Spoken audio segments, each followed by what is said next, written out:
Fact number 1. ఆక్షన్లో అన్నిటికంటే ఎక్కువ రేట్కి అమ్ముడుపోయిన క్రికెట్ బ్యాట్ ఎవరిది అంటే MS ధోనీది. దాని రేట్ ఎంత అంటే $1,61,295. మన ఇండియన్ కరెన్సీలో అయితే దాదాపు 1,20,00,000 అనమాట. అసలు 1,20,00,000 పెట్టి ఆ బ్యాట్ని కొనడానికి కారణం ఏంటి అంటే 2011 వరల్డ్ కప్ క్రికెట్ ఫైనల్స్లో ధోని అదే బ్యాట్తో 6 కొట్టి ఇండియాకి వరల్డ్ కప్ తెచ్చారు. అందుకే ఈ బ్యాట్ని అంత రేట్ పెట్టి కొన్నారు. అండ్ ఆ వచ్చిన మనీతో ధోని వాళ్ళ వైఫ్ సాక్షి గారు నడిపిస్తున్న సాక్షి ఫౌండేషన్కి డెవలప్మెంట్ కోసం యూస్ చేశారు. ఫ్రెండ్స్, వీడియో కంటిన్యూ చేసే ముందు ఈ వీడియో నచ్చితే ప్లీజ్ లైక్ చేయండి. మీరు చేసే ప్రతి లైక్ నా ఛానల్కి బూస్ట్ని ఇస్తుంది. కుదిరితే ఛానల్ని సబ్స్క్రైబ్ చేసుకొని పక్కనే ఉన్న బెల్ బటన్ని ఆన్లో పెట్టుకోండి. Fact number 2. ఈ ఫోటోలో ఉన్న ఆవిడ పేరు ట్రిష్ వైకర్స్. 53 ఏళ్ల వయసులో ఈవిడకి కళ్ళు పోయాయి. 58 ఏళ్ళు ఉన్నప్పుడు ఈవిడ ఒక బుక్ రాయడం స్టార్ట్ చేశారు. ఆ బుక్ రాయడానికి తనకి 6 సంవత్సరాలు పట్టింది. అయితే అది రాయడం కంప్లీట్ అయ్యే టైంకి లాస్ట్ 26 పేజీలు రాసేటప్పుడు ఆవిడ పెన్లో ఇంక్ అయిపోయింది. ఆమెకి కళ్ళు కనపడదు కదా, సో తెలియకుండా అలాగే రాసేసింది. ఆ విషయం తెలిసిన పోలీసులు ఆవిడకి హెల్ప్ చేయడం కోసం ఫారెన్సిక్ ఎక్స్పర్ట్స్తో కలిసి ఆ మిస్ అయిన పేజెస్లో వర్డ్స్ని రీక్రియేట్ చేశారు. ఎలా అంటే ఇంక్ లేకపోయినా పేపర్ మీద రాసిన మార్క్స్ అయితే అలాగే ఉంటాయి కదా, సో అది యూస్ చేసుకొని రీక్రియేట్ చేసి ఆ బుక్ని 11th మార్చ్ 2017న రిలీజ్ చేశారు. బ్యాడ్ లక్ ఏంటంటే ఆ బుక్ రిలీజ్ అయిన రోజే ఆవిడ క్యాన్సర్తో చనిపోయారు. Fact number 3. మీకు ఎప్పుడైనా పడుకున్నప్పుడు నిద్రలో కింద పడిపోతున్నట్టు అనిపించిందా? వెంటనే కళ్ళు తెరిచి చూస్తే అది కళ అని అర్థమవుతుంది. చాలామందికి ఇలాంటి ఎక్స్పీరియన్స్ అయ్యే ఉంటుంది. దీన్నే హిప్నిక్ జర్క్ అంటారు. అందరికీ జరిగేదే ఇది. ఇలా అవ్వడానికి రీజన్ ఏంటి అని తెలుసుకోవడానికి కొలరాడో స్టేట్ యూనివర్సిటీ వాళ్ళు ఒక రీసెర్చ్ చేశారు.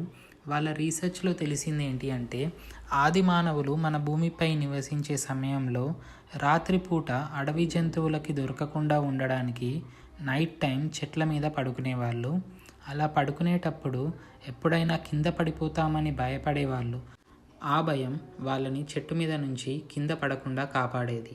ఆ భయమే మనకి కూడా ఉంది, ఎందుకంటే వాళ్ళ DNA మన అందరిలో ఇంకా ఉంది.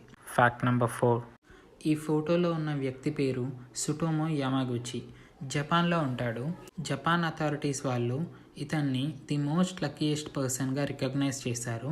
ఎందుకో చెప్తా. ఇతను 1945లో రెండో ప్రపంచ యుద్ధ సమయంలో ఏదో పని మీద హిరోషిమా వచ్చాడు. అప్పుడే ఒక American bomber B-29 flight Japan మీద ఒక అటం బాంబ్ వేసింది. దాన్ని తప్పించుకున్నాడు. తిను తప్పించుకున్నందుకు లక్కీ అనలేదు. తర్వాత ఏమైంది అంటే తన సొంత ఊరికి వెళ్ళాడు. తన సొంత ఊరి పేరు నాగాసాకి. ఇప్పటికే మీకేమైనా అర్థమై ఉండాలి. అర్థమై ఉంటే కమెంట్ చేసి చెప్పండి. ఈయన నాగసాకికి వెళ్ళిన వెంటనే అక్కడ కూడా అమెరికా రెండో అటం బాంబ్ వేసింది. ఈయన దాన్ని కూడా తప్పించుకున్నాడు.